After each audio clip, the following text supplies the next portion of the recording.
मिथिला नरेश राजा जनक ने अपनी पुत्री सीता के विवाह हेतु स्वयंवर रचाया था, जिसका निमंत्रण उन्होंने महर्षि विश्वामित्र को भी भेजा था। उस समय श्री राम और लक्ष्मण ऋषि विश्वामित्र के साथ उनके आश्रम में थे, इसलिए उन्होंने सोचा कि श्री राम लक्ष्मण को भी मिथिला में उनके साथ चलना चाहिए। उसके बाद ऋषि विश्वामित्र राम और लक्ष्मण के साथ मिथिला नगर में पहुंचते हैं, जहां पर राजा जनक अतिथि रूप में उनका स्वागत करते हैं। राजा जनक ऋषि विश्वामित्र को कहते हैं कि उन्हें अति प्रसन्नता हुई है कि आप हमारे नगर में मेरी पुत्री सीता को विवाह के लिए आशीर्वाद देने आए हैं। अगले दिन राजा जनक के महल में दरबार लगता है, जिसमें देवी सीता का स्वयंवर रचाया गया था। देवी सीता जैसी सुंदर नारी को पत्नी रूप में पाने के लिए मनुष्य ही नहीं बल्कि कई देव तथा असुर भी मानव रूप धारण करके स्वयंवर में आए थे, तथा दरबार के मध्य में भगवान शिव का पिनाक धनुष रखा होता है। ऋषि विश्वामित्र के साथ श्रीराम और लक्ष्मण भी स्वयंवर दरबार में पहुंचते हैं। सभी मेहमान राजाओं के आ जाने के बाद राजा जनक उन्हें संबोधित करते हुए कहते हैं। राजा जनक सभी को की शर्त बताते हुए कहते हैं, आप सभी राजाओं का मेरी पुत्री सीता के स्वयंवर में स्वागत है। आज इस स्वयंवर को जीतने की शर्त यह है कि जो भी महारथी सामने रखे भगवान शिव के पिनाक धनुष को उठाकर उस पर प्रत्यंचा चढ़ाएगा, उसी से मेरी पुत्री सीता का विवाह संपन्न होगा। अतः आप सभी से अनुरोध है कि एक एक करके आए और भगवान शिव के इस धनुष को उठाकर और उस पर प्रत्यंचा चढ़ाकर अपने बलाबल तथा शक्ति का परिचय दें।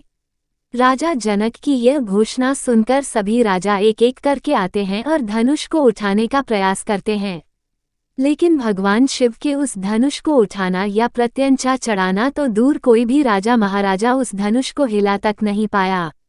ऋषि विश्वामित्र ने श्री राम को धनुष पर प्रत्यंचा चढ़ाने के लिए बोला। श्री राम विनम्र भाव से ऋषि विश्वामित्र जी को प्रणाम करके शिव धनुष की तरफ बढ़ते हैं, तो वहां पर उपस्थित राजा उनका उपहास करने लगते हैं, क्योंकि कहा जाता है कि उस समय भगवान राम की आयु लगभग 16 से 17 वर्ष की थी। इसलिए वहां उपस्थित सभी राजा उन्हें लो अब चिड़िया पहाड़ उठाने को चली है बोलकर उनका उपहास उड़ा रहे थे। लेकिन भगवान विष्णु के अवतार श्री राम सहर्ष भाव से शिव धनुष को प्रणाम करते हैं और केवल अपने एक ही हाथ से शिव धनुष को उठा लेते हैं, जिसे देखकर वहां उपस्थित सभी राजा हैरान रह जाते हैं। तभी श्री राम धनुष पर प्रत्यंचा चढ़ाकर उसकी डोरी को खींच देते हैं, जिससे वह शिव धनुष टूट जाता है और स्वयंवर की शर्त के अनुसार देवी सीता और श्री राम का विवाह हो जाता है। माता सीता श्री राम को वरमाला पहना देती हैं, श्री राम को अपने पति के रूप में स्वीकार करती है। जब प्रभु श्री राम भगवान शिव का धनुष तोड़ देते हैं तो इसकी सूचना परशुराम जी को मिलती है और वे क्रोधित होते हुए जनक की सभा में आ धमकते हैं। परशुराम जी का भयानक वेश देखकर सब राजा भय से व्याकुल हो उठ खड़े हुए और पिता सहित अपना नाम कहकर सब दंडवत प्रणाम करने लगे। जिस कारण सब राजा आए थे, राजा जनक ने वे सब समाचार कह सुनाए। जनक के वचन सुनकर परशुराम जी ने फिरकर दूसरी ओर देखा तो धनुष के टुकड़े पृथ्वी पर पड़े हुए दिखाई दिए। अत्यंत क्रोध में भरकर वे कठोर वचन बोले, रे मूर्ख जनक, बता धनुष किसने तोड़ा? उसे शीघ्र दिखा, नहीं तो अरे मूढ़, आज मैं जहां तक तेरा राज्य है वहां तक की पृथ्वी उलट दूंगा। तब श्री रामचंद्र जी सब लोगों को भयभीत देखकर और सीताजी को डरी हुई जानकर बोले, उनके हृदय में न कुछ हर्ष था न विषाद। हे नाथ, शिवजी के धनुष को तोड़ने वाला आपका कोई एक दास ही होगा। क्या आज्ञा है, मुझसे क्यों नहीं कहते? ये सुनकर क्रोधी मुनि रिसाकर बोले, सेवक वह है जो सेवा का काम करे, शत्रु का काम करके तो लड़ाई ही करनी चाहिए। हे राम सुनो, जिसने शिवजी के धनुष को तोड़ा है वह सहस्रबाहु के समान मेरा शत्रु है। वो इस समाज को छोड़कर अलग हो जाए, नहीं तो सभी राजा मारे जाएंगे।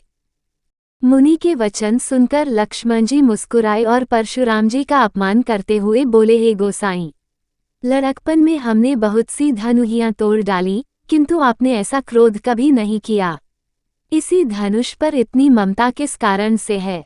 ये सुनकर भृगुवंश की ध्वजा स्वरूप परशुराम जी कुपित होकर कहने लगे, अरे राजपुत्र, काल के वश होने से तुझे बोलने में कुछ भी होश नहीं है।